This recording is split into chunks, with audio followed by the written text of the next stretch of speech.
Alright, ladies and gentlemen, hello and welcome back to another Hero House Reviews. Today we're looking at the Lightning Collection's Magna Defender. And this line, man, this line is just too good. I mean, he's got such amazing detailing, such a unique sculpt off the bat. I mean, Magna Defender was always... There is an anomaly amongst Lost Galaxy, which is the Power Rangers series he's from, which itself is kind of an anomaly because it came after In Space, and even though the Sentai it was adapting was, a nature-based one, they had to set it in space because of corporate demand.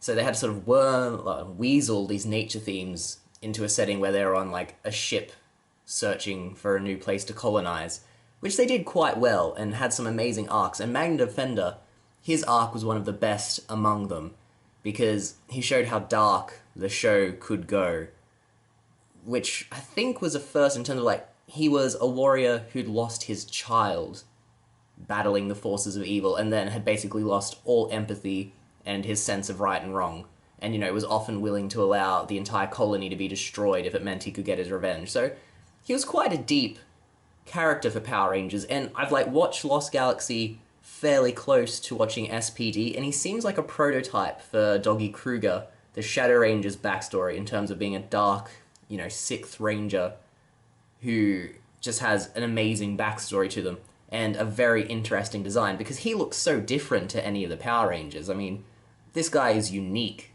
and they've captured that sculpt so well, especially in how they've articulated him around that design. Because his shoulder pauldrons, which normally would mean, you can't move his shoulders very well, are on complete, joints of their own. So they don't hamper his movement in any way, shape, or form. He's got, the double-jointed elbow, so heaps of range of motion in the arms. He's got the swivel cuts, in his feet. No swivel at the thigh. Oh, no, the thigh also swivels, and that's on a great ball joint. Again, he comes with so many accessories, as the line does. He's got his sword, comes with a scabbard that actually, pegs into his belt, which is great. And his gun, well, his sword/gun in the show was, both, and you've got both options. So you can have him as a gun mode, or you can have the sheath. So it was great that they gave us both of those. My only issue is my gun was warped a bit, slightly, in the packet, which is unfortunate, but, I can straighten that out. And the gun itself comes with a little blaster effect that you can just, in theory, clip to the front. Oh, yeah, you can. So you can even have his gun shooting. Not well at this stage, but again, that might be the warping making it trickier. Oh, no, wait, did I just have it on wrong? I just had it on wrong. It actually sits very well if you do it correctly. So yeah, you can have him firing his gun. And then he also comes with extra hands. One of the hands is so he can actually, be holding the sort of shotgun cocker? Barrel? I don't know guns. The shotgun mechanism of his rifle, so you can recreate the pose he'd use to actually shoot it. And all of this, a unique sculpt, great articulation, and so many accessories for what is, as cheap a price as you can get an action figure these days. He's cheaper than a Marvel Legends figure, and he comes with more accessories and better detailing than a lot, and such good articulation. And the plastic he's made of feels like high quality plastic. It feels nicer than a Marvel Legends, and it doesn't have that weird sheen that some of them do that makes them look so fake. I think this could almost be a still from the show, looking at it. He just looks phenomenal. Well, anyway, from there we'll go on and see some more photos, and hopefully that will prove true, that they could just be stills from the show, and we'll continue the review from there. One moment.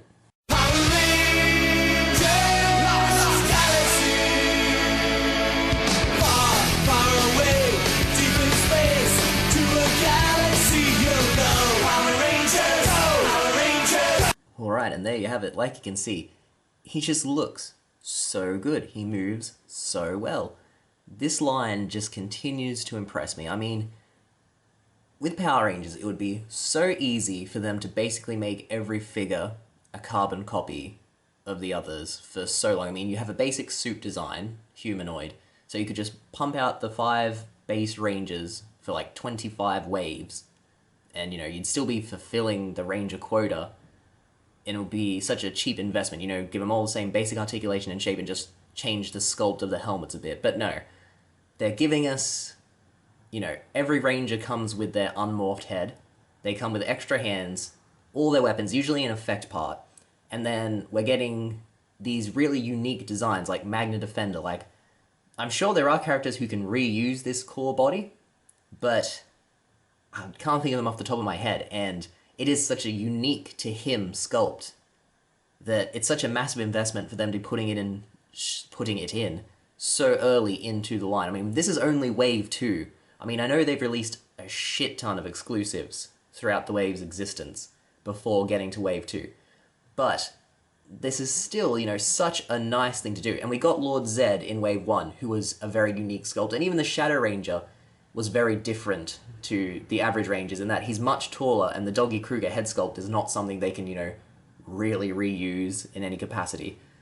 So this is clearly a labor of love, this wave. I mean, not this wave, this entire line. Whoever is making these clearly cares about Power Rangers and the fan base, and is probably an avid member themselves, and it's so good to see what can happen when that occurs. I mean, we're getting unique fan-favorite characters with amazing sculpts and designs. They're not cutting corners in any capacity. This guy has, like, ab crunch and waist swivel cut into him in effective ways, even though he's got such a bulky armored design. A lot of more expensive figures would, you know, say, oh, his design means we can't make him move as well as the rest of the wave. Not the case with Magna Defender. They found a way, and I think that's something I appreciate very much. So I'm going to say he's a 5 out of 5, and I'm going to stress that you need to pick up the Lightning Collection if you are a fan of Power Rangers or a fan of action figures in general, because it's doing some phenomenal things, and I'm very excited to see where this wave goes in the future. But yeah, that's enough of my rambling. Hope you enjoyed. Please like and subscribe. If you want to see some of these action figures in action, we have Hero House and Figure Fights, and we also have plenty of other reviews. So please enjoy those. Thank you for watching, and hopefully I'll see you again. All the best. Bye.